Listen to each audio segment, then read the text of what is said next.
Hello, everyone, and welcome to an Unearthly Podcast. This is episode 5, and we're ready to talk about Angels Take Manhattan.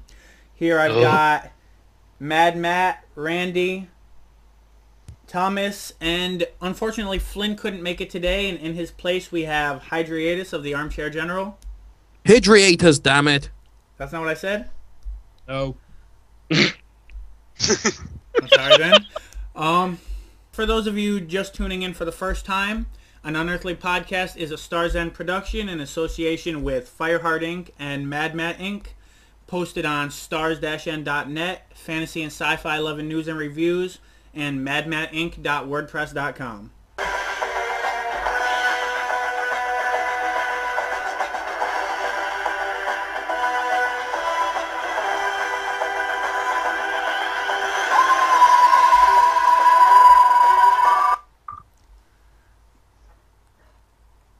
Alright, so Angels Take Manhattan was, of course, the highly advertised final adventure of Rory and Amy Williams and/or Pond.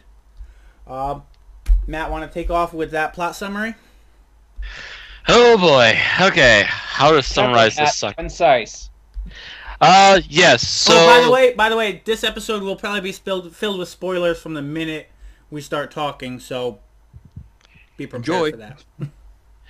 Yes. So the episode begins before the credits with a guy wandering into an apartment complex overrun with angels. Credits then roll, and we come back. We find the Doctor, Rory, and Amy sitting around having a little picnic, I guess, out near New York in Central Park, I believe. Yes, it's amazing how they're the only 3 people in Central Park. The only 3 sitting around. I just love the fact that, obviously they got some sort of, filming deal in New York, so the past couple of seasons have been done a lot in America. It's partially because the BBC America is kind of half paying for the last couple of seasons. And I think American fans have been bitching that everything was taking place in London and or Cardiff. Well, mind you, the BBC actually owns BBC America now. They rebought it back, so they've really been touting it up over here, so that's part of the reason they keep at least filming 1 episode a season over here. So, ta-da. Also, it has name value. Yeah. Yeah. That, and there was some bitching, actually, I think in England over the fact that everything was going on there. Oh yeah, no, even I'll admit that, but at least, you had the historic episodes. Cardiff, why always Cardiff? Because it's on a time portal thing, because that's where their studio is. Because it doesn't care if you work for the BBC, you still have a budget. It's in a freaking rock quarry in Wales. Now that we've gone off on a tangent in record time, Matt, you can take over again. And after that smack of the head against the stone wall, so they're having a little picnic. The Doctor is apparently reading a book. He's describing the female character, I believe, who is supposed to be the main character. And what was the word he used? Yowza? Wowza. Wowza, something like that. A lot. To which Amy was also retorting on the fact that he kept talking out what he was reading in the book. Concise. Yes, but the book is important. They send off Rory to get some coffee, and as they continue to read the book, they suddenly realize that the main character that they just bumped into in the book is Rory. As it appears that he has been attacked by the angels. And this book is actually notes from River Song to get them to come to that particular time frame in New York. Anybody remember the actual date it was? No, I'm still kind of... I remember it being the 1930s. I remember some reference to the 1930s, but... 1934, I think, in June, but I forget the date. Or April. It was in April. April. April 3rd, I think? I want to say? Does it Something matter? like early April. I would point out if it was the 1930s, that means the Daleks were there not much earlier. Yeah, but what you learn with Doctor Who is that something's happening every day. If it's in Manhattan, London, or Cardiff, there's literally some sort of invasion or war every day. Or at least every other week. Oh, it must be noon on Wednesday. Yeah, Unit has scheduled alien invasions and everything. 1938, by the way. 1938. Question is, who did they say was the author of the book the Doctor was reading? Because if it is River Song, then does he not read who wrote it? It is River Song, but it was under the alias Melody Malone. Melody Malone was the main character. It never really said who the author was, but it's obviously River under. I thought they said it was written by Melody Malone. I thought the cover said that too. No, I'll look that up just a moment. Yeah, for some reason you're faster at looking stuff up than me, so I'm just going to leave you to it. I did like the sort of film noir style before the credits, though.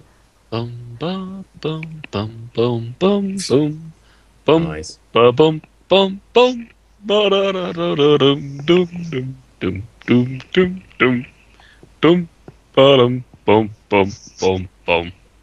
I also like how Matt's sort of avoiding the most rant-inducing aspect. You can't sell the name Melody Malone cover, but that's obviously in the title of the book area. It really doesn't show the author. No, okay. I actually had to go into the episode and actually take a look. Okay. Thanks for checking. So, yes, they figure out that the author is River Song. They go out to find Rory. They realize they cannot get into that particular time frame because the angels are abducting people constantly and causing lots of time friction. Kind of weird stuff. And they get a hint that they should go back into River Song. They note that he knows that what's going on with the book and that he's caught up and waiting for a way to try and get through. To which she then pushes a few buttons on her little wrist thing and gives him a homing beacon, if you will. I will get into that later. Yeah, I figured that would be something that you would pick apart. While they are trying to get to River Song, Rory is thrown into the basement with little children angels. Cherubs. Yeah, I call them the weeping mostly cherubs, yes. The weeping cherubs are pretty much the best name for them. Rory's nabbed yet again, but is for some reason, instead of going through time, just sent to another location. Again, I will bring that up shortly. Yep. Find out about this. They also got to read a little too much out of the book, and certain things are now going to be set in stone, future. Which also makes me kind of question a little, but okay. Actually, I don't mind that part, but keep going. I had a little problem with it, but alright. So the entire time of the rest of the episode, they are trying to find ways to break was the inevitable apparent future while trying to save Rory from what is supposed to be a feeding farm for the angels because they continue to send people further and further back in time in the same spot. Keep going. They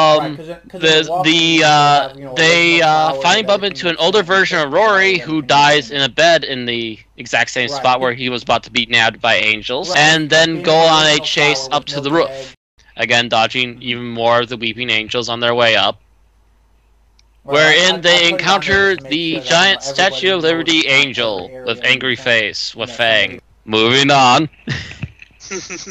Rory stands on the edge of the building. Essentially, the thing is that it would be impossible for him to be an old man and die there, and jump off the edge of the building and die the same day, and make it a paradox, which would apparently destroy the angels. He takes a dive with Amy in hand, while the Doctor is freaking out because of some of the notations he saw in the chapters in the book. They do manage to make the paradox happen and destroy almost all of the angels, except for one who pokes Rory in the back. Yeah. With a semi-smile on its face. Come on, almost done. The Doctor and Amy both have a moment of what should we do, what should we do? We can't exactly go back and save Rory. To which Amy finally says, you know what, I'm just going to go to him. You can't stop me. We're supposed to be together. I want to be together with him. Goodbye, Doctor. Poke. And she goes. And also, River Song was given orders by Amy, because River Song is Amy's daughter, that she should keep an eye on the Doctor. All right, Kajoli. They finally go back in the TARDIS. They have a little bit of a chat. River mentions the idea of giving Amy an okay to add notations at the end of the book for the for the Doctor to read. That's right. Okay. And has a kind of sad moment at the end of the episode. That's pretty much it. And that's about it. Okay. Here goes Randy. Okay, yes, I'm going to start. And this is going to take a while, I will warn you now. I have many issues with this episode. Okay, then just bit by bit. Let's not let... Number one... I would say topic by topic. The Weeping Angels. Where to start? Well, let's start way back in Series 3 with Blink. Which was an awesome episode. Good place yes, to start. that's a great episode. I love that episode. It's a good even though I still have questions about it. It's a good episode. Well, what I mean is the fact it's... Even so, 10 pretty much states what the Angels are. They're killers from the Dark Times at the beginning of the universe whose shape resembles that of stone angels. Yeah, we're with you so far. They call them the gentle killers because they just don't really kill you or send you back in time. Yep, go on. And then feed off the potential time energy of the life you would have had. Yeah. Now, that's how they were does not make sense because you still are alive, so I don't see where this... No. I think it works in the fact that there is a sort of fate destiny thing in the mythology of Doctor Who, as in there is a way things are meant to happen, but a human life is just so minor that it can sort of be just overlooked like a retcon, and the angels feed off the thing that you would have done, but you don't end up doing. Because now, by the time you get back to that, you would have been dead or your life would have been shortened. Also, is this like an unspoken rule that an angel can only send someone back once? Not that I'm aware. No, because I think that's the whole point of, what is it? How do you pronounce it? Winter Key, I think they said. Right? Yeah. That's the whole point is that they keep sending them back over and over. But then why don't the angels just stand there and send them back to, like, the freaking Dark Ages? Because I don't really think they have full control on where they're sending them back, although it does seem to be different in this episode. It also, based on this episode, it kind of indicates they need a certain level of strength to send someone back in the first place. No, I don't mean... No, sorry, you misunderstood me. I didn't mean, like, send them specifically back to the Dark Age. I mean, send them back 50 years ago, and then feed themselves 50 years ago by sending the person they sent years ago 50 years further back. Well, the thing is, I don't think the angels can actually travel in time themselves. I'm not saying it should travel in time, it's just the fact that they should it's self-fulfilling prophecy. It's like, this angel is alive because it hit this guy 50 years ago, so that means sometime in the future it'll run into this guy, and it knows it has to send him back. But that's the thing, if you had the choice now to either keep feeding your 10-year-old self, or to eat for the rest of your life, which one would you choose? I think the main issue is because I think the screenwriter's head will explode trying to keep track of that. But regardless, I mean, the thing is, the angels really never showed that much collective intelligence until the 5th series, when we actually had one talk through the windpipe of another person. Because they can't have a civilization. If they turn to stone the minute they look at each other, it's like... Yeah, okay, we know evolution doesn't exist in Doctor Who, essentially, but they cannot have a civilization, they cannot travel, they cannot communicate. Right. They have no need to. They should literally be more like animals. In fact, the solution of Blink was to have the TARDIS dematerialize while 4 angels were surrounding it. They all saw each other, froze up. Yeah, but don't forget, couldn't you technically do that with a mirror? Like, if an angel attacks you, just hold up pocket mirrors, glue it to its eyes or something. Yep.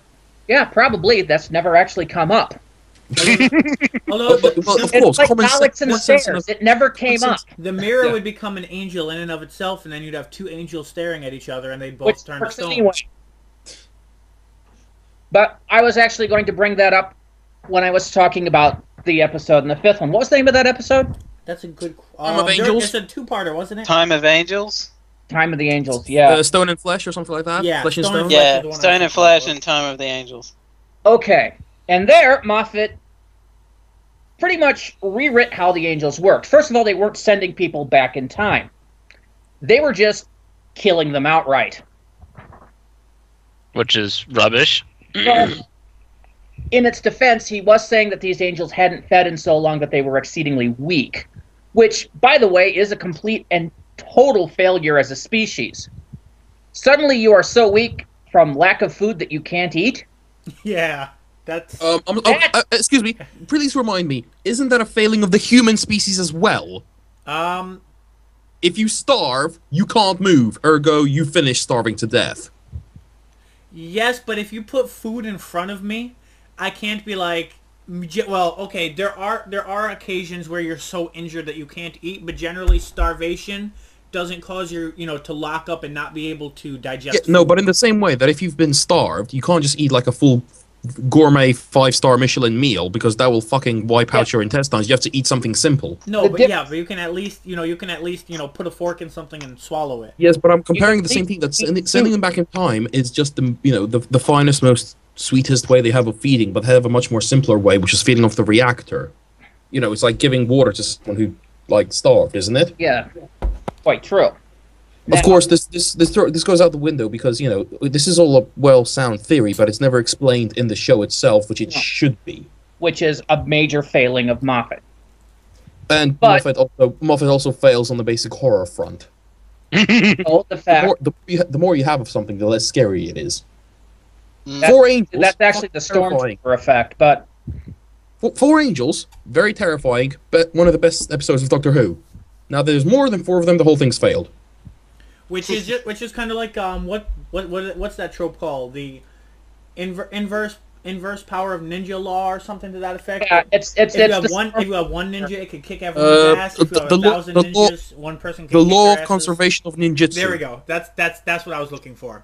The law of conservation of ninjutsu. So in that same episode, as you brought up, Moffat also suddenly brought out that anything that has the face of an angel becomes an angel.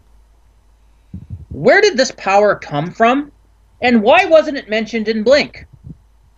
I think it kind of was. Like, how do you think the Doctor got stranded originally? Because the woman gave him the bloody photos of the angels. No. I thought it was established that the angels actually wound up touching the Doctor and sending him back to the 60s. True, but when you think about the whole thing that pictures of angels become angels, there's a bunch of angels on the TARDIS. But then there was also the whole thing where the iris of your eye, the pupil of your eye becomes an angel from having seen an angel, which would pretty much mean anything that can store an image can become an angel. Which would pretty much mean that anyone who's ever seen an angel is fucked. Now, only look them proper in the eye. Now, I will bring this into light when I get back into this episode. The fact is, though, that this was never brought up in Blink, and it suddenly Moffat just kind of pulled it out of his ass for Stone and Flesh. Well, and made it lame. Because it wasn't mentioned in Blink. That was part of the cool things. The angels were just so mysterious. You just had no idea what the hell these things were. Also, the fact that I'm pretty sure that 10 told us that the angels were indestructible. When they're locked, when they're in motion, they can be damaged. When they're being observed, they're indestructible. Really?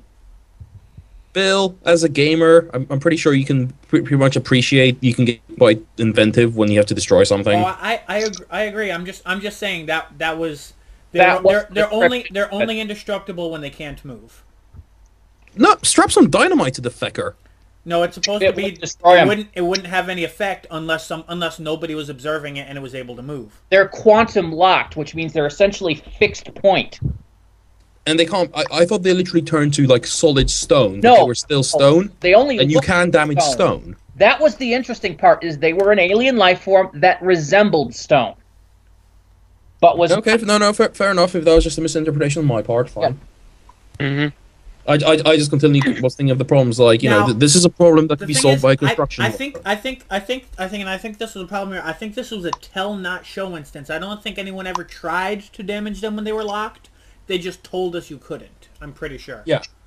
Now, granted, no one was ever equipped to damage the stone. We also saw the angels devolving in that episode, the 5th, or in the 5th series, because they had been weakened for so long that they looked like worn down. Oh yeah, that's when we saw them basically like rotting. Yeah. Yes, sorry, but I've got one more quick question. Well, when we were mentioning the whole fact that this is an evolutionary stupidity thing. How the fuck does that species reproduce? Not really brought up, yet apparently, according to this episode, baby angels existed. Yeah. Which, no, because they're not specified they're baby angels. They're just little statues. Actually, They call them babies. Baby angels. And Well, isn't it more like just that guy calling them that because they No, look like babies? it's 11 also? calling them baby angels. Now, this might be something I want to save for later, but the fact that the baby angels, instead of doing what most babies would do and just eat, instead seem to be instrumental in sending food to their parents, or to the adults, so the adults can eat instead of the babies. It's an interesting idea. It's the whole. In other words, the babies are feeding the adults, and the adults are not feeding the babies. So essentially, the babies are destined to die in that case. Or the babies are actually, actual adults, and they're feeding the senile ones. That's an interesting theory. I kind of like that. Okay. I just thought it might have been. That still doesn't explain the fucking Statue of Liberty. Because I'm they're apparently. wishing to bring that up. We're not ready for that because that's going to take some time on That's its own. the grand clincher of this wrongness. It sums up everything that's wrong with the entire mythos in one statue. So we pretty much Actually, one Facebook meme because it was on there like a year ago. Well, there's more wrongness to it than that. Yes. Okay. Yeah, I've got several reasons that's wrong, but I was waiting to get to that. So then we get into the current episode, where apparently the angels can now inhabit any statue. Is that how it's explained? They're now energy beings that have no physical form but can inhabit any statue in New York and can look like anything. That's the only way to explain it, and no, it's not been explained during the episode. No, it wasn't explained during the episode. As opposed to them literally being... Moffat, once again, pulled hot and steaming out of his ass. As opposed to them literally just being able to shift their physical form to resemble a normal statue. That's how I saw it. Or are they essentially rock versions of Pinocchio? As being not breaking my suspension of disbelief. Maybe they're like rock elemental versions of Pinocchio. Like they're a spirit that inhabits the rock, so they're an elemental sort of thing, and they just possess whatever shape they get. Yeah. So what I would kind of think is I'm trying to think of a specific example in other fiction, but I can't think of a specific one. But basically, where it's just like, they're sort of like a mold. They pour themselves inside the statue and take its shape, destroying it from inside, taking its place. All I know is it said in the episode that they'd taken over pretty much every statue in New York. Let's think about that. The year is 1938. This is one of the reasons I wanted the year that this episode is supposed to take place. Because at this point, the population of New York is over 10 million people. It is the largest city in the world, beating out London. It has probably over a dozen parks, plus cemeteries, cathedrals, all of which will have statues. And here's an interesting question. Where do you draw the line between a statue and a building, or a building with a stone foundation, or any other inanimate object? A statue actually has to resemble something, I'm guessing. As long as it's humanoid, apparently. No. Lions are statues. But have we ever seen an angel infest a lion? Nope. Give it time. I'm sure I'll bet you next season. I'm sure we will in Series 8. I'm sure we will in Series 8. We'll see angel cats, angel dogs. Our next wrongness will have to cap the current wrongness, which actually does bring us to what the hell, Moffat? The Statue of Liberty as an angel. Because, nobody ever observes the Statue of Liberty. Correct. This is, as I said, a city of 10 million people. It is known as the city that never sleeps, even in the 30s. So how the hell is it able to get up, move across, what is that, about half mile of water? And stomp through some of the city and get up to this place. Guys, calm down. First of all, both just said the same thing at the same time. Yes. First of all, the quay thing, it might be like really near the Statue of Liberty site anyway. It's not in the water. Yeah. But it's a quay that's near the water. The Statue of Liberty is on Ellis Island, which is about a half mile out in the bay. Now, secondly, Secondly, we've never clocked the angel top land speed. We hear it coming. We hear it. We hear stomping it slowly walking. Like No, we Stay Puft don't. Marshmallow No, we Man. don't. Do. Yes, we do. Yes, we do. 'Cause Twice. when they hear the boom, boom, Boom. That's And not- they that's do not- the They say whole that's the camera Statue of shake Liberty. thing as it booms. Shut up and let me talk for a minute. Thank you. That's it walking. That's it turning to stone every time people notice it. Well, That makes no sense. Then no one would stop looking at it. first of all, I was gonna if say, For real, yeah, like- nobody would Would- notice if they saw the Statue of Liberty in a completely different so- spot. Dude, you saw the Statue of Liberty like 500 miles down the road. You'd be like, blink when you take it back, and then you wouldn't see it again, and then you'd be just thinking you saw something. You hired me. Same time, I'm gonna fucking do my job. I don't. No, I it don't does actually- not work that way. it does not work that way. Okay, here's another one though. Anybody want to take again to how many postcards of the Statue of Liberty exist? How many That was photographs? going to be my next issue. Little statues of liberty. Oh yeah, little statues of liberty. Postcards, photographs. Just the fact, just that power, and the Statue of Yeah. Liberty should have. There's an angel in every household almost Pretty in much. the entire world, pretty much. So At least in they America. won. And every school. Not to There's a mention simple every film filmed in the 30s There's- that used the Statue of Liberty. Yeah, the problem is at this point it's just Doctor Who's got so much continuity. The writers have just thrown their hands up and gone, "Fuck it, Which is we an can't issue. keep track of." Really, the way this don't- episode ended is the only way to explain that. Basically, by saying, "Oh yeah, the I Statue of don't- Liberty never became an angel, and that's why any of it makes any sense." As I mentioned in Asylum of the Daleks, I don't fully expect them to follow the continuity in the first 26 seasons. Right. Well, I well, do expect them to follow the continuity that they've done in the last 6 series, however. Or at least since Blink. Yeah, but Asylum, God, I had issues with Asylum. They couldn't bring back the Inquisitor General. That was like the coolest Dalek ever. Anyway, back on topic. But It's it's like they couldn't follow the 3 angel episodes we've gotten so far. yeah. Let's go with that. Although, here's a quick little side note. Do you think it? Because this should make sense. If you watched the episodes with River Song in it in That's her the second timeline, issue order, I will do you bring think up they later. would make sense? Oh God! See, now Randy's going to start his other rant, and we're not going to finish talking about the statue. You crossed the line here. I'm now trying to rant 2 different things at once. Although I want to see if I can make his head explode. You hold off, Lucas. You just hold on. One big tragic spewing of anger at a time. I want to see if he explodes. No, I don't. I'll just start talking about them both simultaneously, and people that listening will get very, very confused. Crazy River Song, Angel Temporal Paradox, Thermodynamics. Thermodynamics is Bill's thing, not mine. I will say though, Was there anything fa- more I- on the wrongness of these angels? Not all of them had wings. Can angels actually fly? Not that we've seen. Not while you're looking at them. Well, Which is great. Well That's played. there. You look up, you Sixth Sense, look up, you suddenly have an angel fall 300 feet to the ground. Considering how that would be hilarious, actually. considering how fast they move when you blink, they better be able to fly. They better be able to fly like Superman, because if you blink, they move across like 3 rooms.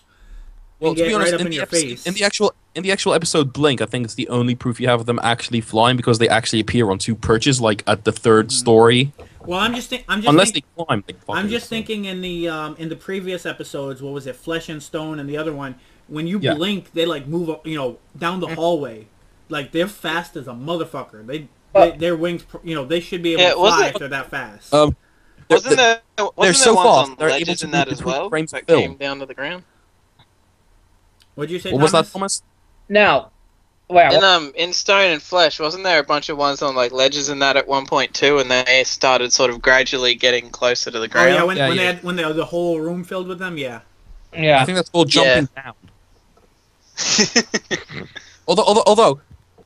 Although Flesh and Stone and Time of Angels had the issue of when you actually saw the angels moving, the meta example is they're so quick they can move between frames in the film.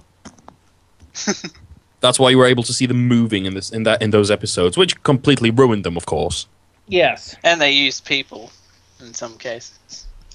Yeah, I think Moffat's gotten to the point where he can't tell his creations apart, to the point where the angels are taking on traits of the Vashta Nerada. Yeah, it's weird. Yeah, he's never done really anything more with the Vashta Nerada, which were, in my opinion, far more interesting than the Weeping Angels. I'll agree. I'm sorry. Yeah, but there's so many other things that are in the in the past things that you could have fun with. I mean, like for example, I want to see more of the goddamn Reapers. Because, I'm sorry, this Doctor has been fucking about with the timeline. The Reaper should have eaten his ass. Stephen Moffat writing a episode that was by Russell T. Now we're getting into the, paradoxes and lack thereof thing that I was going to get into later. Yeah, the minute Rory died, the Reaper should have fucking come and started eating everyone. Yeah, it's like, there's been so many, and then it's like, there's been so many different versions of what a paradox is in the past 4 years. It's just like... Yeah, and I cannot think of any major paradox issues that we ran into during the first 26 series. Unless you count the 3 Doctors, which the Time Lords kind of bent the laws to allow that or something. They kind of exempted the Doctor from the laws of time. That's the only thing you ever hear about, is that you're not supposed to cross your own timeline. Which, by the way, Matt, when you mentioned earlier about the whole thing about when they read it, they had to do it. That's why I understand it. You cannot cross your own timeline. Which is interesting, because that's apparently a major thing that the angels do, is cause people to cross their own timeline just for kicks, because they did it before the credits, and then they did it with Rory. What the angels are doing is essentially creating their own looping bootstrap paradox, which is the most acceptable form of time paradox, because it has a set ending and beginning. It just goes in a circle and then keeps going. It's not that big of a deal. It's like a loop and a chord. The Weeping Angels were not a natural evolution, because if so, I'm losing my faith in evolution. I mean, I'm pretty... Well, in that case, they're actual proof of the non-existence of God. I just think they're bioweapons. Well, see, what I would say is... they're and it's... I mean, you could roll your eyes if you want. I would say that they're undoubtedly a product of the Time War, because, one, the laws of time apply to them and their actions differently than they do anything else. They can create fixed moments in time, so on and so forth. They cannot be a creation of the Time War. Why can't? Because, first of all, anything that was created in the Time War is still locked within the time lock. Except for the Master, or the Doctor, or the Dalek Emperor. Or the Centaurans. And any of the alien races which took part. The Centaurans didn't take part. They wanted to take part. But Tennant said that they've been around since the Dark Times. Since the beginning. Yeah, but can we point out there are things that not even the Time Lords know? But I mean, my point is, the Time War changed so many... Actually, I haven't actually considered that, but let's think about this. We have angels. We have encountered a demon in the recent series. Maybe they're linked to that. It's possible. But what I mean is, Weeping Angels versus Satan. I mean, you could go meta and blame this on the writing if you want, but the Time War has changed such fundamental details as causing Gallifreyan children to exist when they didn't, when there was no such thing before, as changing the way the Earth is destroyed. So I would say that there's a lot of changes that's going on in reality, and the angels are one of the most powerful examples of that. I think the problem is that the current official canon makes less sense than fucking temporal paradox. They really need to have a writer's guidebook for Doctor Who. They really do. They do, but none of the showrunners we've had have any interest in any form of Which Russell did. I've seen quotes of him basically saying that he has no right to... Basically, he feels that he has no right to dictate continuity even when he ran the show. He did, though. He kept everything he did within his own continuity, which was fine. It's just... And then Moffat came and went to Argle Flargle continuity blargle. Yeah. And even if he was... At least if Moffat was keeping continuity with himself, I wouldn't have an issue, but he's not. Right. Yeah. Hell, he's not even explaining okay, to go into this paradox thing, let's go over the amount of types. We've had the paradox that caused... You said they're called the Reapers, right? The one that's Father's Day, right? Yeah. Yeah. Yep. We've had the one on Father's Day. We've had... Which by the way, was complete and total bunk. We've As had... much like the Reapers, the fact that it was caused by somebody from a later period touching themselves in an earlier period, we've already had that in Doctor Who. Oh, no. That just made them stronger. The actual inciting incident was her saving her father. Okay. Like, that's just changing a moment in time, which happens every time the Doctor steps foot out of the TARDIS. It's apparently changing a fixed point within her own timeline. And then there's Waters of Mars, where you can change a fixed point in time and it does nothing.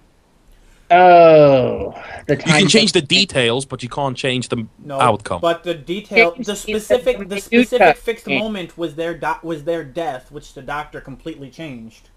No, she still died. When? She committed suicide at the end. All he changed was the location of her death. Mm-hmm. Everything else stayed the same. Then there was River changing a fixed moment in time, which caused a paradox, which effectively... I'll save that bit for my River song commentary. Actually, at least he hasn't fucked up one of the things he's done. What's that? He hasn't managed to fuck up Midnight yet. He wrote Midnight? No, that's because he hasn't gone back to that yet. Yeah. He hasn't really fucked up the Vashta Narada either, because he hasn't gone back to them. There was the paradox here, which basically erased all of the events that led up to the paradox. And then you're forgetting the Master's paradox. Yes, the Master's paradox. The Master's paradox, which was fueled by a paradox machine, which is why it was allowed to happen in the first place. Right. Which, so when the machine was destroyed, the paradox snapped. Which is interesting because if the paradox ended and it brought everything back to the way it was before, the Master should have still been. It should have brought the Master back. Actually, because they were at the Eye of the Storm thing. No, he was shot afterwards. He was still there. Yes. Yeah, you're right. The paradox started just after the Master killed the American president, and it ended when the machine was destroyed. Then they asked what they were going to do with him. The Doctor said, "I'll take him with me." He was shot and chose to die. So the paradox loop started and ended before that happened. Okay. And I feel there was another type of paradox that I was thinking of earlier today that I can't quite remember. Something to do with Amy? It could... Shoot, Amy and Rory you could write a book on paradoxes about Amy and Rory. Yeah, you could. No kidding. That's the problem with Moffat, is he's using several different theories on temporal physics, and not all of them are compatible with each other. Yeah, I'm going to say, any one of them would be perfectly fine. This is science fiction. But you can't use 5 of them that are all caused by the same events but have different effects. You could use 5 of them in 5 different episodes, but don't use multiple of them at once. And this episode uses at least 2 or 3. Yeah, there's causing a fixed moment. There's erasing all the events. There's what the angels were doing in the first place, which I said, bootstrap paradox. Right. Not reading ahead in your own timeline. Right. What's that? Yeah. That one wasn't that big of a deal. As long as they never touched themselves, so that part never came in there. Wait. Are you talking about the merits of angels touching themselves? No. I was gonna say, what did you... I know. I knew it the second it came out of my mouth. Because I wasn't sure what the first half of that sentence was, but I heard never touch themselves, so it was okay. I was like, what the fuck did you just bring up? No, yeah. What I mean is the fact that the future self or never touch the past self or vice versa in cases. Yeah, I thought the guy before the credits touched himself. No, he was not until he was dead, and that doesn't count. Okay.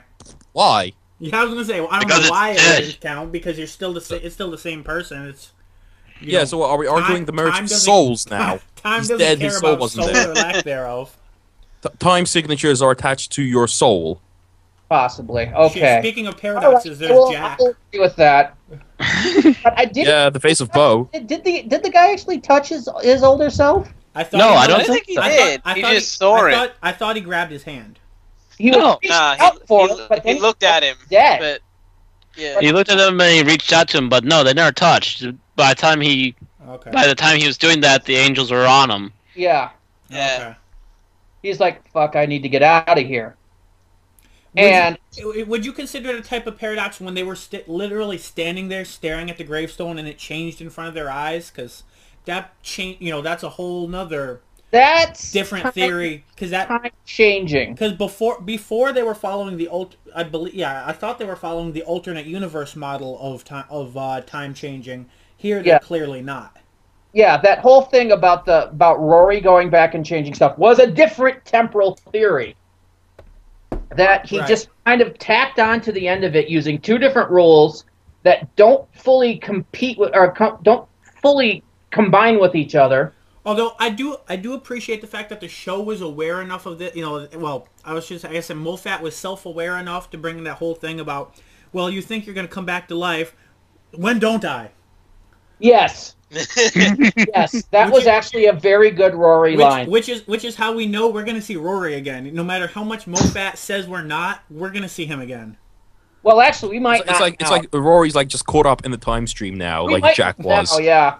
Because this is their final goodbye, unless they bring him back for the 50th anniversary. You never know. Speaking of paradoxes and fixed points and things, we've mentioned Jack a few times now. I like how Jack is a fixed moment in time, which means therefore everything that he's present at is a fixed moment in time. So I like how he's not a fixed moment; he's a fixed point. Right. But he's a fixed point in time, which means events he's present at should be fixed in time. I'm not sure about that. No, the thing is that Jack himself is a fixed point, which means that he can't really move on, if you will, in time. Oh, so it's that kind of fixed point. Yes. And yet he dies. He dies temporarily, but the fixed point doesn't allow him to die permanently. Drags him so the face of Bo just woke up. He might have after we the left doctor the scene. left. He might have. What's that? I thought the face of Bo died in the hospital, but he came back after that. I thought he had died. I'm just wondering if the fact that after Gridlock, if he died and then he came back and went, okay, that was interesting. Now on to the next thing. Yeah.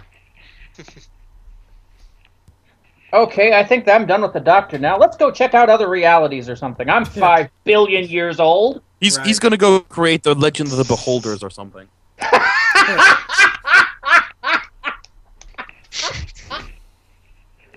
That's great. Goes to Mars and gets mistaken for a cacodemon. There we go. We already had a Doom game. Although I will admit, they fucking wasted Satan. We need Satan back. How can you waste that villain? That was a waste of that. That was a freaking like season arc villain. There's also the fact that I don't know if you would consider them the same creature or not. They both called themselves Abaddon, but there was the one that was trapped in the Cardiff time rift, and then there was also the one in in the Impossible Planet. So if they're the same one, then no, they're not. They're not the same one, especially since I think they're the same species. Yeah, I'm like they both called themselves Abaddon. No, they don't. One calls himself Satan. The one trapped in the one that called himself Satan, he was like, and specifically in that episode, they're like, some call me Abaddon, some call me Satan, some call me this, some call me that, and it's like there was a whole list. He was just invoking. Yeah, they're fucking idiots for getting my name wrong. Being in legend. So I don't think he specifically chose a name for himself. Little brother. But no, I maybe it might be the aspect like the angel thing. Like they knew him by this name, so a form of him was forming in this place where in the rift where it collects everything. But the rift is like the fucking warp in 40K. Just human emotions and thoughts are just collected there. There was also, I mean, I believe this was on the Doctor Who wiki, but I believe it was in the novels. There was also a brother / opposite to the Abaddon in the Cardiff Rift that they basically are in eternal conflict with one another. So somebody was either one of them could come back. Watching way too much Star Trek. What has that got to do with anything? There was a character named Lazarus in an episode of Star Trek that basically wound up with his the Lazarus we know, he turned into like a necromorph, so whatever. Not that Lazarus, but no, what I mean is the fact that those two characters wound up trapped in a basically in a bridge between two dimensions, locked in eternal combat for all eternity. Right. So whoever wrote that about the alternate version of Abaddon had watched the Lazarus or whatever that name of that Star Trek episode was. Too many. I believe the point was just that they were like brothers, and they were just like they weren't like good and evil. They were just at odds with each other because they're both brothers bent on domination, and they each have like their own whatever that guy was. Do you guys think you could make essentially peace with the angels if you just pointed them at the Cybermen? Because they'd send them back in time, and then not only would they be alive before they were born, but they'd also be unconverted. See, now you're coming up with no. Why would they be unconverted? Yeah, I'm sitting here like, why would they unconvert? Just No, they wouldn't unconvert. But think about it. Wouldn't there be more energy because you'd have a converted Cyberman back before a time before they were converted as well? I don't think so. All you'd have is a Cyberman now existing in the past going, boy, a lot of people I could convert here. Yeah, including himself. That would sort of cause a paradox in its own. Well, not necessarily, but a self-fulfilling prophecy. If anything, it would go back and actually convert himself before he was converted. Or it could be a bootstrap paradox. Yeah, it's like if you sent a Cyberman to Mondas 5 billion years ago, and they say, hey, I should start converting people here. If anything, that might make them stronger because you'd be bringing the old technology back, kind of like how the Daleks back to the originals. Yeah, kind of like how the Daleks. Do you think Dalek eye stalks can become angels? Daleks have eyes. Do you think they can have an angel in them? Oh, God. I'm not just like stop and actually try about the interplay between the different species in this setting. Fuel? What? What? I said, will you stop feeding us nightmare fuel? How is it? Look, no, seriously, stop and think about the interplay between all the different species. Stop and think about what you're saying! Do you have, like, weeping dinosaurs when the Silurians were around? I mean, what? Oh. I mean, the T-Rex can't cover its eyes, so how the hell did those ones work? They were kind of strapped. They were just kind of trapped there. No getting out of that sucker. Done with the temporal paradox conversation. I think we've kind of milked it, yes. Okay. Daleks don't. Okay. Let's move on to Epic Rant 2. Randy, River Song, go. River Song. All right. Throw you, Moffat. Matt, I'm talking now. Yes. Okay, when River Song showed up in Silent of the Library, I did not hate the character. I wasn't as fond of her as some. I hated her from the beginning. I didn't grow to not hate her until I didn't grow to not hate her until later. She annoyed me in that first appearance. I didn't find her to be that annoying. I did not find her to be painful the first one, no. No, I like the concept. Yeah, my problem was more the fact that she was shitting on David Tennant the entire episode. Okay. It's not that I wasn't that fond of the concept, but I wasn't disfond of the character. Then she came back in the 5th series, and I grew to quickly dislike her. Oh yeah. When I'm not doing stuff like this, when I'm not on MMOs, I write fan fiction, and I edit other people's fan fiction. I host panels and symposiums at conventions on writing fan fiction.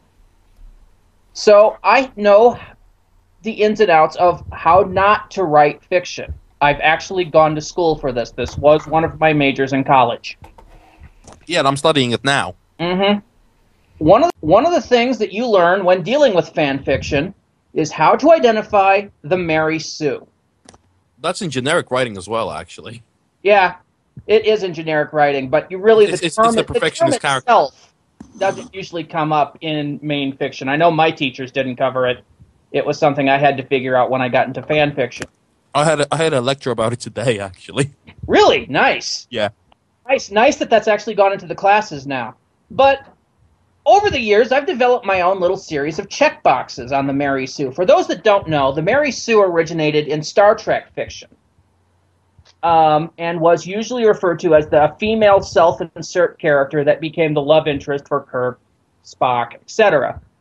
Over the last 40 years, that term has evolved somewhat into being the Little Miss Perfect character who is so perfect at everything, and yet everybody loves her for it.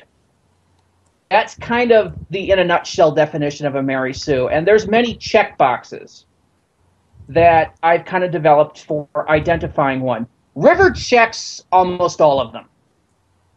And she didn't check those check boxes, only ticked a couple of them in that first episode with Tennant.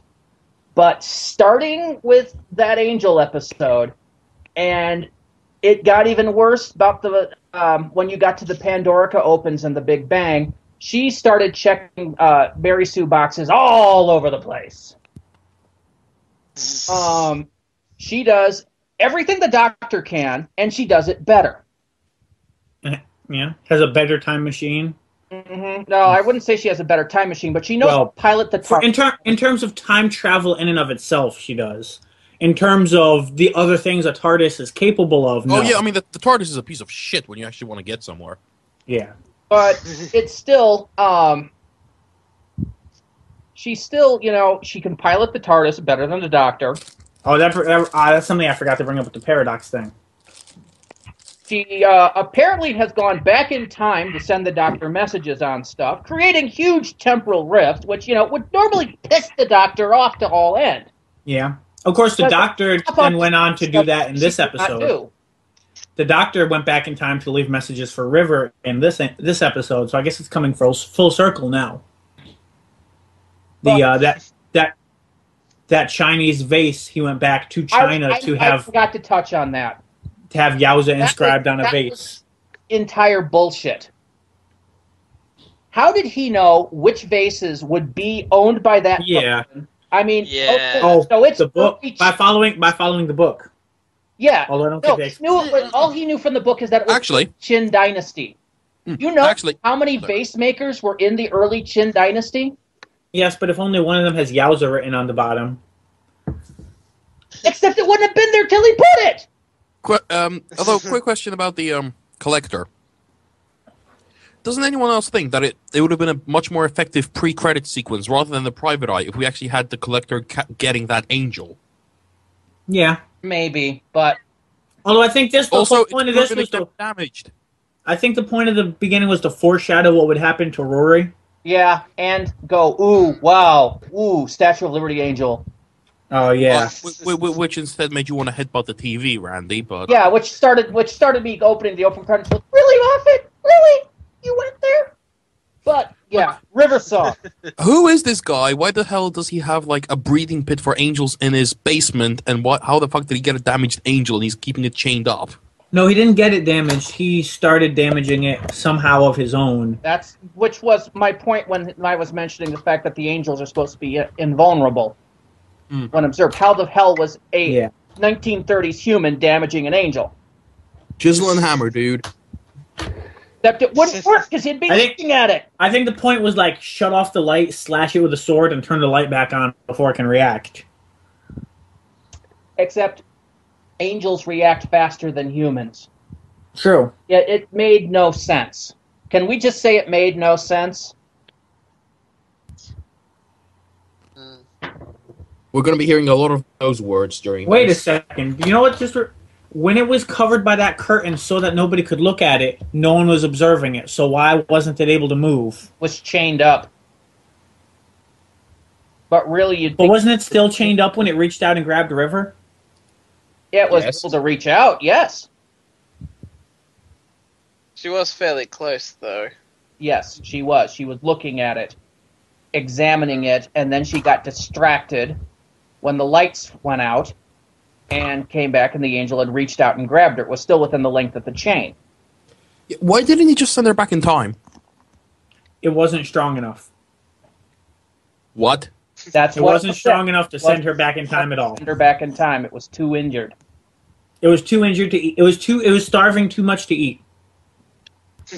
Okay. Like I said, it's an innate failure in the species. If you're the second you suddenly are no longer strong enough to send people back in time, you're doomed. Sorry, Darwin check. You failed. Are we ready to go? Darwin check.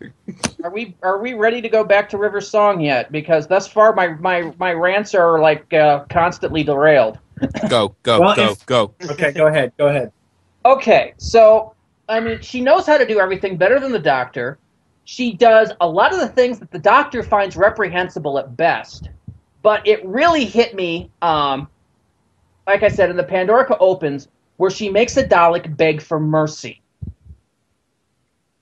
This is yes! By simply invoking her own, by basically being the Tenet level of badass, she makes a Dalek beg for mercy. And who did we lose? We lost Bill. This is not good.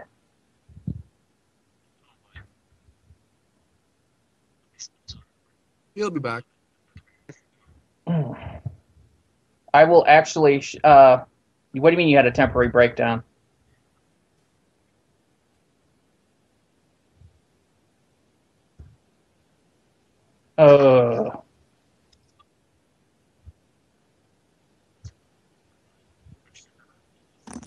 Like, just add in the countdown music and make it seem like we were ranting about it for hours. Right, Skype crashed on his recording computer. I'm kind of waiting for him to see if he can get back. Mm.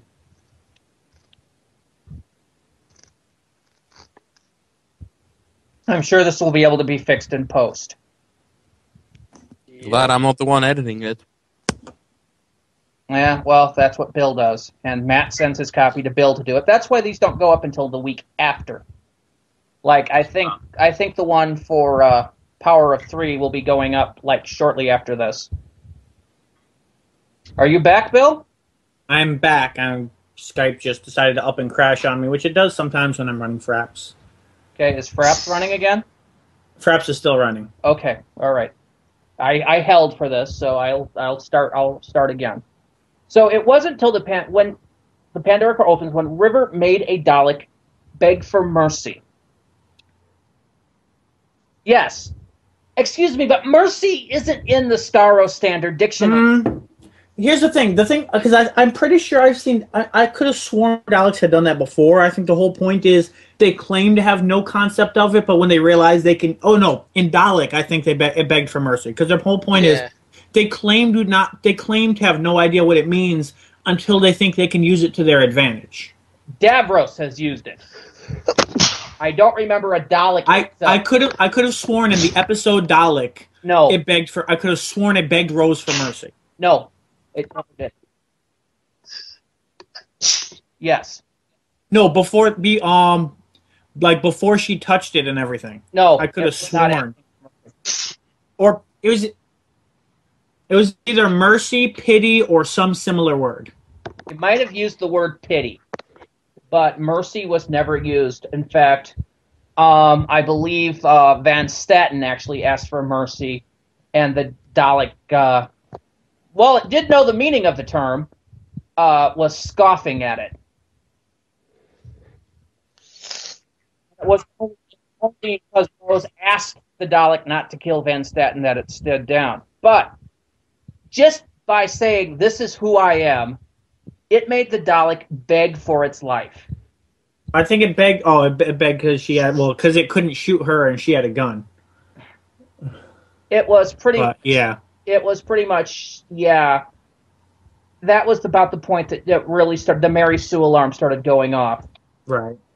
And then we got into Series 6. And she went from being a Mary Sue to a God Mode Sue. Yeah. Where it's, let's just make River perfect by giving her the powers of a Time Lord. And was that the season where a really good reason why she has them, and let her do effectively whatever she wants to do. Was that the season where the Doctor committed genocide again? Did he? Didn't he make humanity wipe out the Silence? Yes. Yeah. Well, no, he didn't really have them wipe them out. He set them to kill them on sight. It doesn't mean that the Silence didn't survive by fleeing. But okay, that's still a good run for genocide, though. Of course, there's also the big loophole that the Silence is also the name of the cult that wants to kill him, and they brainwashed River, and River, who would normally seek revenge because of what happened during Asylum of the Daleks. Because now the Daleks are going to try to find out who is Doctor who is this guy who walked into their parliament, made funny faces at them, and ran off. River, who would normally seek revenge on anybody for the slightest petty insult, has no interest in seeking revenge on the people who brainwashed her and ruined several decades of her life. Yeah, it doesn't make any sense to me. But that's the thing. River makes no sense, and she, like I said, she is such a God mode Sue, and they try to make her into the perfect mate Sue too, which really, I started hating River at the end of Series 5, and everything that she's shown up in ever since has just made me hate her more.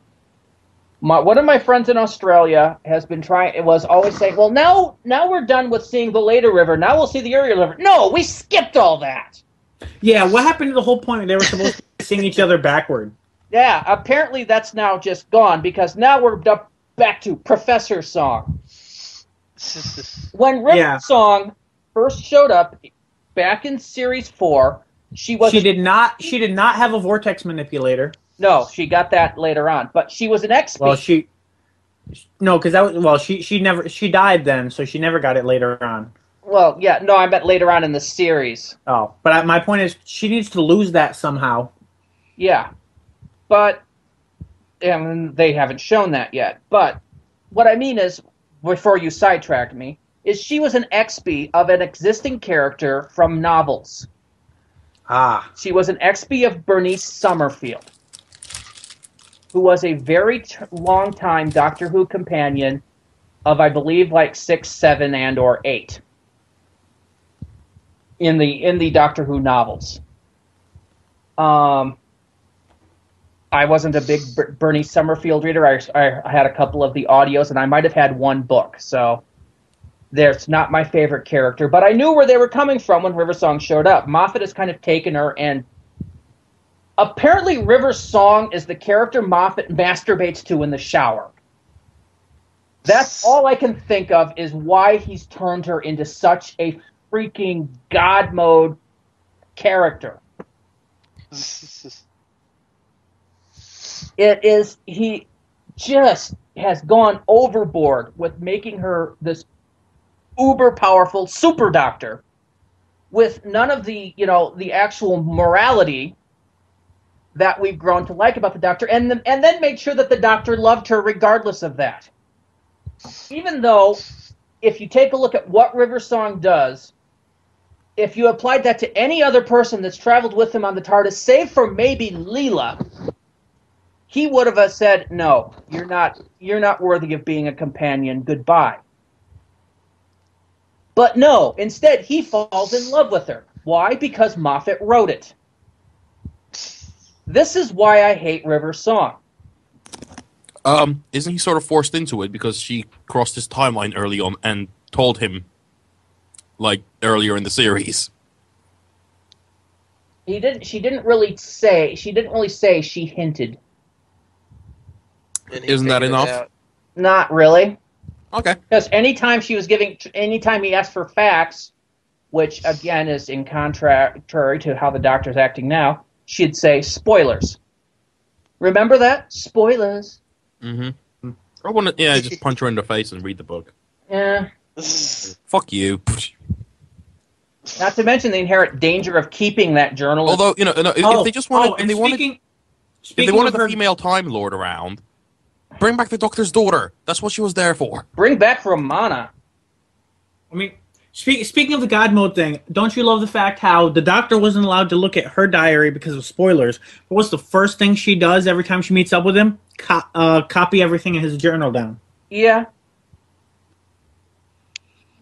So she's allowed to know everything he's done in however many years, but he's not allowed to see it. She's the one policing him because she's the superior person. Excuse me while I go vomit. This is supposed to be Doctor Who. It's supposed to be a show about the Doctor. Every time River Song shows up, it's the River Song Show, featuring the Doctor. And I would say this episode was more Doctor. Actually, I think it was evenly split between the four protagonists. Yeah. There were wait. So Moffat's trying to force another spin-off series on us, basically? No. Because surely that would resolve the issues. It would. Yes, it would. If River Song would go off into her own series and not cross back into Doctor Who again. Ever. Well, at one point she's got to bugger off anyway because she's got to die in the Tenet stuff. Yeah. I kind of wonder if we're going to see the episode where he goes on a date, gives her the screwdriver, is crying, and she doesn't know why. But I have a feeling it's going to happen off screen. I think at an undisclosed time, and he's just going to be like, "Oh, after I gave her the screwdriver, I just made a new one and never mentioned it." Well, no, it was based on his own design. Go back to Silence in the Library. Look at that screwdriver. It's the old blue screwdriver with bits added. So it's not like he gave her his current screwdriver. Oh. So that's not really an issue. So it could have even happened already. For all we know. It's possible. Well, of course, there's also the fact that there's also the fact that got that. kind of Whatever happened to the Master's laser screwdriver? It was part of the paradox. No, maybe? it probably the Doctor destroyed it. But I'm just thinking, based on their exchange in this episode, I don't think 11 is smart enough to arrange to figure out when River's going to die and meet her there and give her the screwdriver and everything. It just, or even that birthday where they allegedly had a threesome with himself and River. I just don't see 11. I just don't see 11 as being capable of that. No, I don't.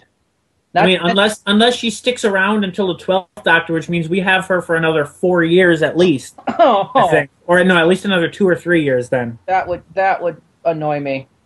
And yeah, the Doctor's personality for these series bothers me too. I mean, I'm a big Tennant fan. I know some of you don't like Tennant. I think it's Flynn. I think it was Flynn. Yeah. Yeah. Tennant is definitely I my agree Doctor. That some of the writing during the RTD era wasn't the best, especially when you got down to Russell's specific episodes. Or the Slovene. Yeah, but you notice the Slovene after the first series kind of buggered out of Doctor Who and went to the Sarah Jane Adventures, where they fit in nicely. Yeah.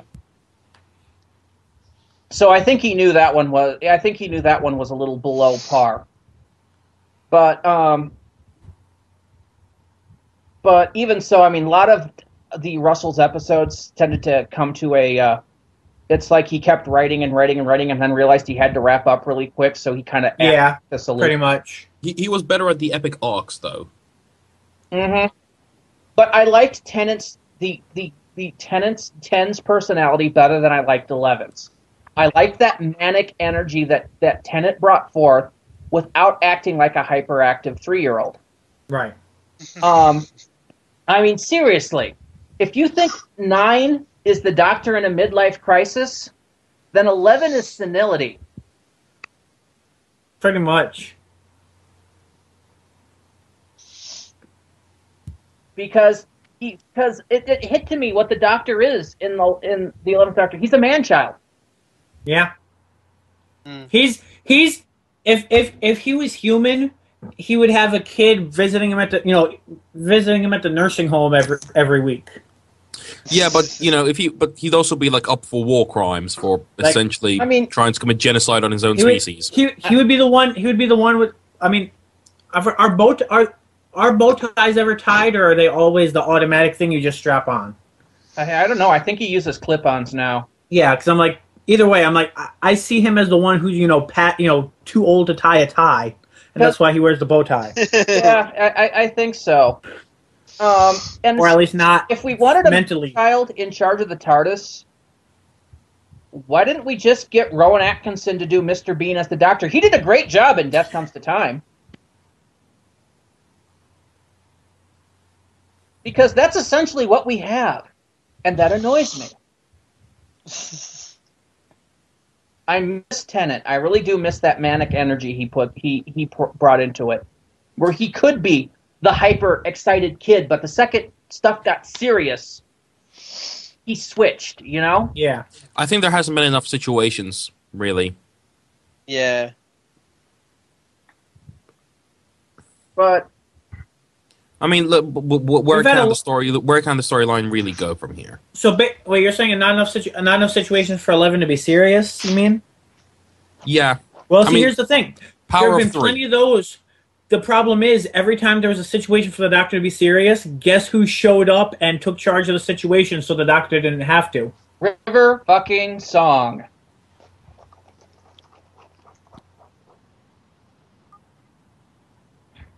And that's the problem. I mean, the doctor is being upstaged by the not even a companion. The part-time companion. If you put River Song in Hitchhiker. the category, she would go in the same category as the Brigadier, where she doesn't quite qualify as a companion, and yet she does. The thing is, the Brigadier never upstaged the Doctor, except for small scenes where he was on his own. And he deserved it. He earned it. Yes, he would have his epic military moments of badass, usually when the Doctor's off dealing with something else. River has her epic moments of badass with the Doctor there going in the background. While the doctor's watching her like, oh, wow, she's so awesome. Yes. And that's bad writing. Speaking of which, I'm pretty sure this is the first episode we've ever seen the Doctor preening, isn't it? No. Nah.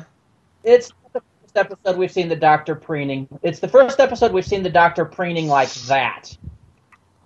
And going on a hot date. This And yeah, it sickened me.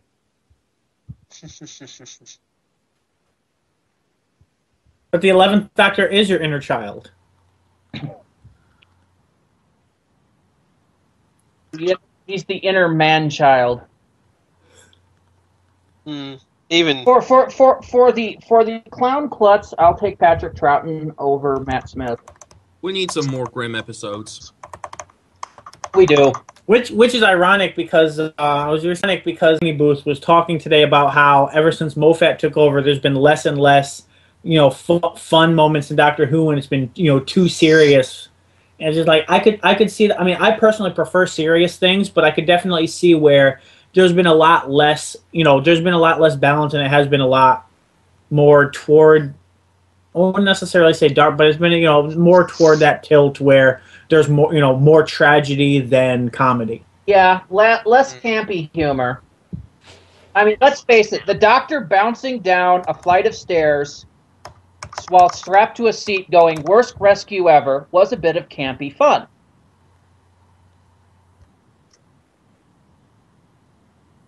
Ugh. There's already too little chances left for stories. It's like what did 10 do to piss off Queen Elizabeth again?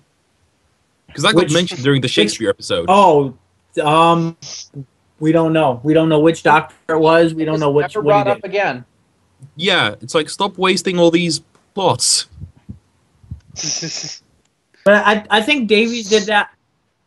I think Davies just did that largely to give the Doctor scope to realize that the Doctor has been everywhere and every time and has done, or will do. Well, then get serious and give us the Trench Walther episode already. You know what he did to piss off Queen Elizabeth? Didn't he wind up marrying her? Did he? I think that was mentioned. Was that what happened in Power of Three? No, it's what happened during the specials. It's what he mentioned to the Ood. Ah.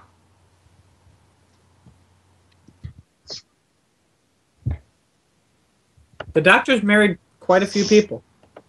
Like, got married, Queen Bess. That was a mistake.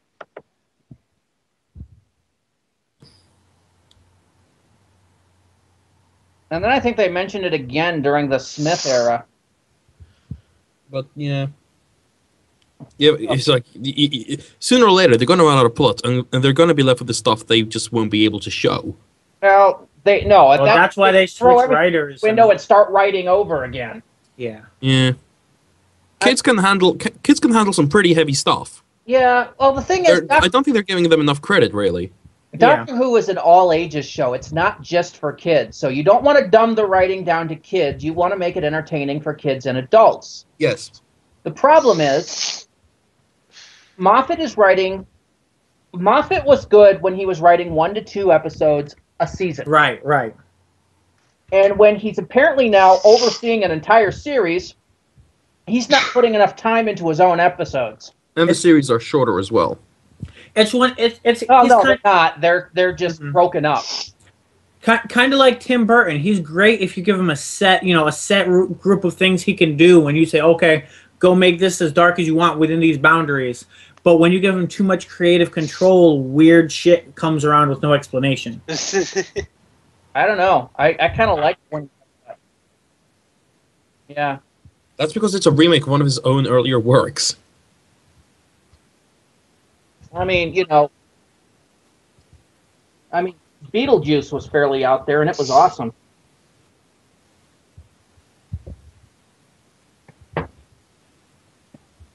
The problem is, I think that Burton, whenever he directs, tries to trump his previous work, Yeah, and it doesn't always. but in the same way, over and over. Mm-hmm.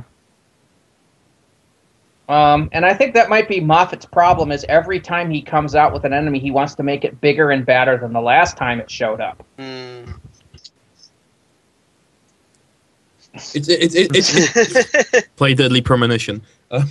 But seriously, it's like, has he not done Writing 101?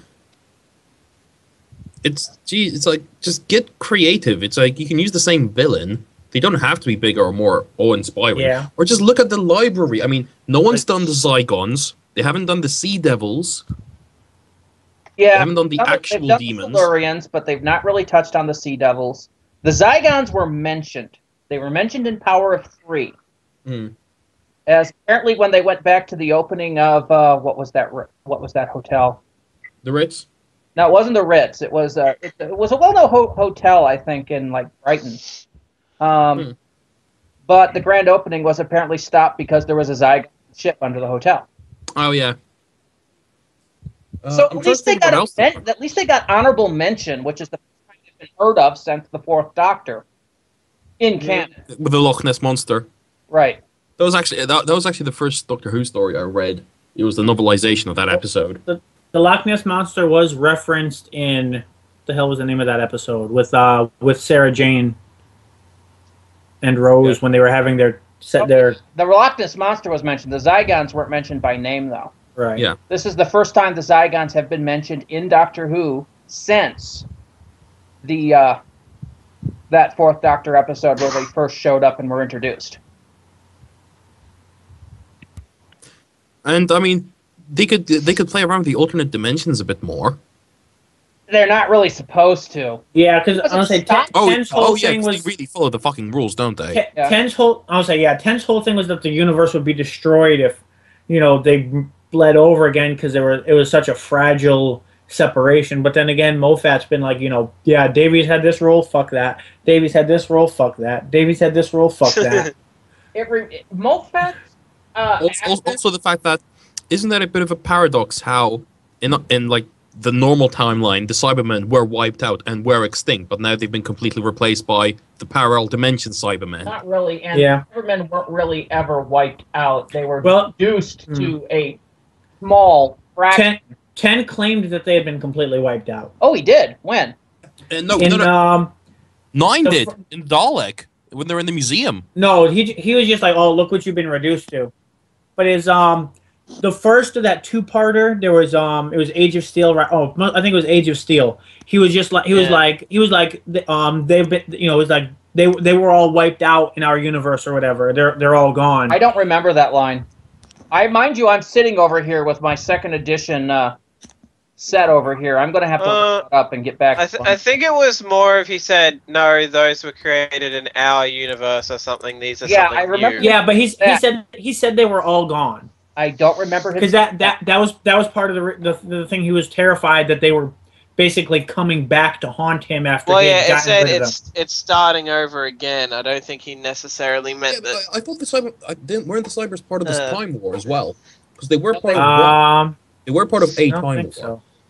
They were part of one of the Time Wars. I know it might have been the novels one. Yeah, I think it was the novels one because I don't think the Daleks were in this one.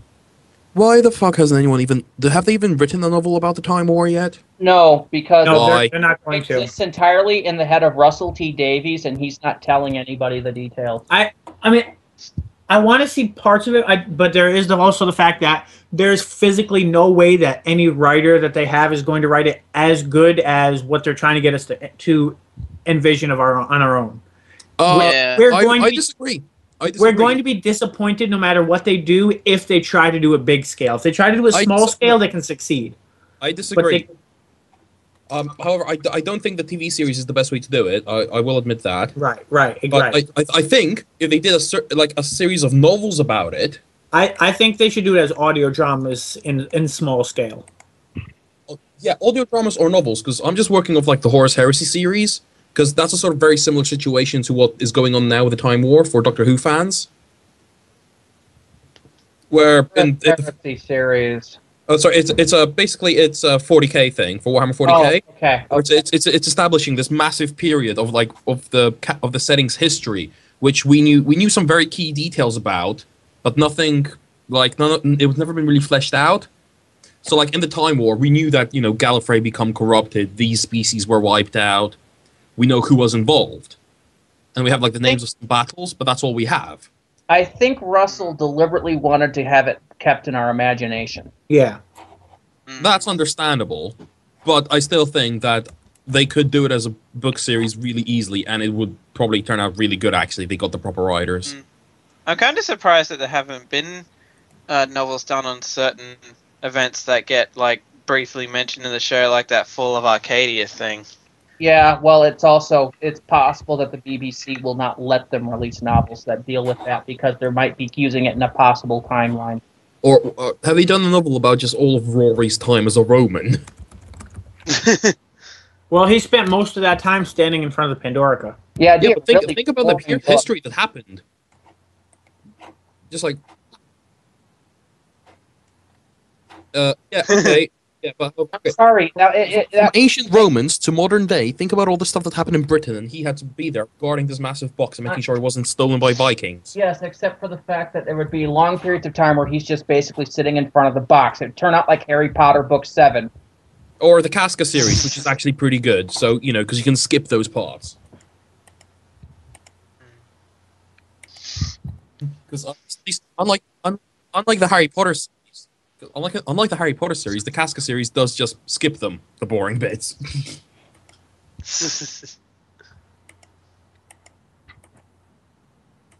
Okay, I had something, but we tangented and I've lost it now.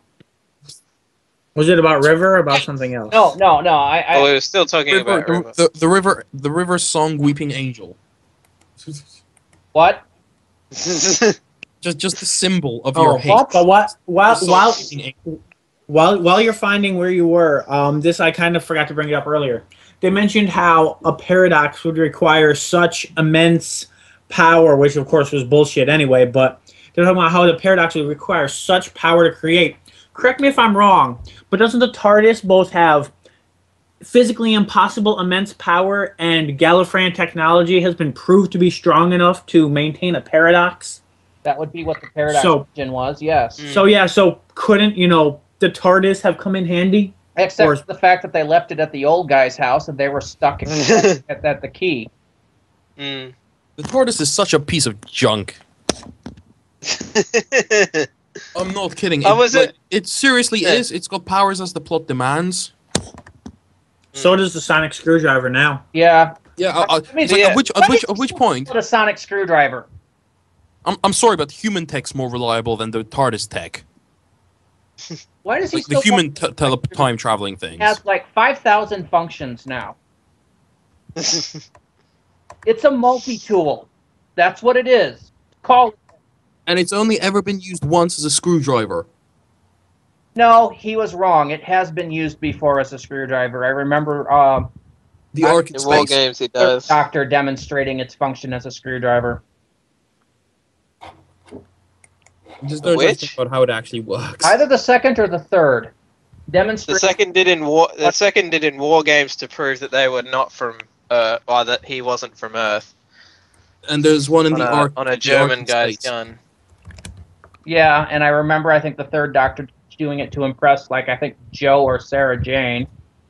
And they might have used it to unscrew a grate back in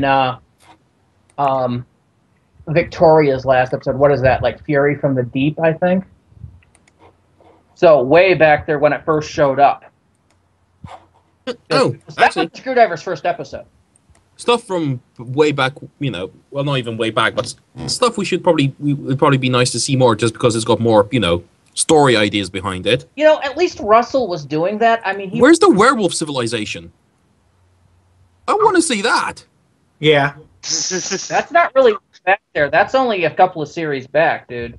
Yeah, I know, but even that is. But Russell was bringing back some of the old, enemies we hadn't seen before, for ages. I mean, he brought back the Macra, which that episode doesn't even exist anymore.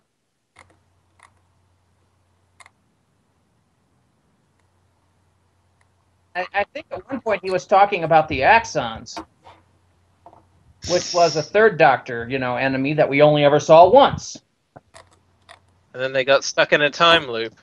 Mm-hmm. And then we handed it over to Moffat, who's mostly interested in touting off. He either goes back to the same pool. It's Silurians, Daleks, or one of his own enemies. Angels or... But never as the main big bad. Yeah, I would say the Cybermen have only been no. There was that one episode that took place in the bottom of a shopping mall. Oh yes, I forgot. Oh God, no, the one with the baby. That was his first straight up Cyberman like story. 80% character drama. Yeah, it was more it was more about the what's his name, Craig, I think. Yeah. Than actually about Cybermen. Mm-hmm. Really, the Cybermen were kind of an anti-climax. Doctors, it's a ship full of Cybermen. Okay, and they're all about to die. Although there was a cool scene in the build up to Demon's Run. Yeah, but that was just a scene. They weren't the main big bad. I know. It's, to be honest, all of the villains have gone through villain decay. Yeah. It's like, Randy, you're a fanficker. I'm pretty sure you could write a better Doctor Who series. I'm planning on it. Dude, I'll take you up on that challenge. Because I wrote out an outline for one, so, I'll race you to the finish villain it. decay. That's kind of why I get I would like to see someone who we haven't seen since like the 60s come back, because there's no they can't really do anything except do it better. Well, unless they have a really crappy writer, which some episodes do have, but... I mean, Neil Gaiman wrote a pretty good episode. Neil Gaiman's episode was great. He lives, like, what, a couple 100 miles north of here, Matt? Neil Gaiman.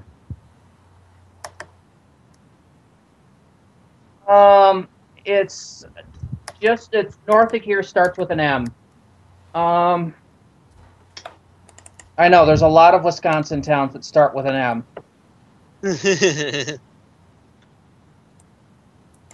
Yeah, and that's not the one. But I almost feel like driving up there just to give him a hug after that episode. Doctor's wife. Yeah. I think, if I remember, Bill isn't that fond of the episode. Well, I like the episode, but it's as part... Basically, we have an entire season about River, who we know is the Doctor's wife, and then there's an episode called "The Doctor's Wife" stuck in the middle of it. If it had come out a season earlier, when there was a whole thing about the TARDIS exploding and everything, it would have been it would have made sense with everything. Instead, it kind of throws everything off because it's kind of subverting the season plot. Which for me is a plus because I hate River. Well, that's the thing. River, it was River's season. It would kind of be like if they had an episode. Lives in my money. It would kind of be like an episode in season 2 called "The Doctor's Girlfriend," and it was about the screwdriver. And Rose wasn't there at all. Still, any episode that takes away from River's song is a bonus. In fact, I just can't wait until she gets around to having to go die. Actually, yeah, what are all the new species anyway that they've introduced? Well, okay. We, of course, have the Weeping Angels, which are Moffat's own creation. The Vashta Yeah. Nerada, Moffat's own creation. Let's see. What else has he really dealt with that's actually gotten... Whatever the freaking bad guy was in Power of Three. Oh, yeah. The The guy automated... Shockery. Emperor Palpatine. The Shockery. The Shockery, that was a new one. Silence? The Silence was a new one. Silence was okay. The Silence was him browsing the internet and seeing Slender Man. Yeah. Basically where Moffat got the idea. Well, there was... Wasn't it from nothing that? wrong- nothing wrong Wasn't with it from Mythos. that thing screen? That photos? That painting screen? The Wilhelm Scream? screen. Oh, no. No, Yeah, that's it. it's Slender. It's like, we should all just write a one of Doctor Who